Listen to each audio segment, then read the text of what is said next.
Welcome to This Day and Everything Cool for May 1st. On this day in 1939, the world's greatest superhero emerged from the shadows. Detective Comics number 27 first hit shelves, introducing readers for the first time to a new hero called the Batman. Created by Bob Kane and Bill Finger, the character was introduced as the alter ego of the rich industrialist Bruce Wayne, who dons a frightening costume and uses his cunning detective skills to take on bad guys. The original story features many of the same concepts that are still with Batman today, like his distinctive look, although other aspects of the character, like his orphan backstory and loyal butler Alfred, wouldn't be introduced until later. After the success of Detective Comics number 27, the publisher realized the potential, and they soon gave Batman his own comic series, which hit shelves less than a year later. The rest is history.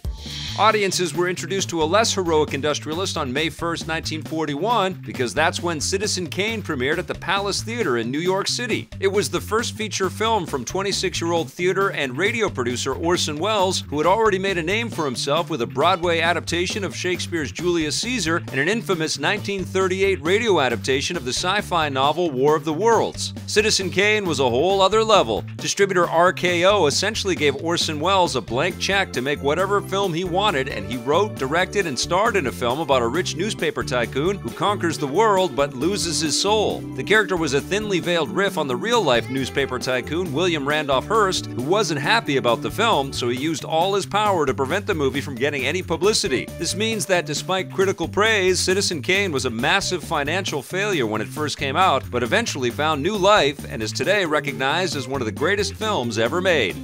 I guess everybody's a critic, but on May 1st, 1999, television audiences got their first look at an iconic character. The very first episode of Spongebob SquarePants premiered on the Nickelodeon network as a special preview after the 1999 Kids' Choice Awards, with the first regular episodes following a few months later. The first episode introduces the lovable anthropomorphic Sponge along with other citizens of Bikini Bottom, like his dim-witted best friend Patrick, the frugal restaurant tycoon Mr. Krabs, and the ill-tempered neighbor Squidward. The show was a huge hit, becoming the highest-rated Saturday morning cartoon in the world, spawning an entire industry of merchandise, comic books, video games, and 2 big-screen movies. SpongeBob was recently renewed for a 12th season that will keep it on the air until at least 2020.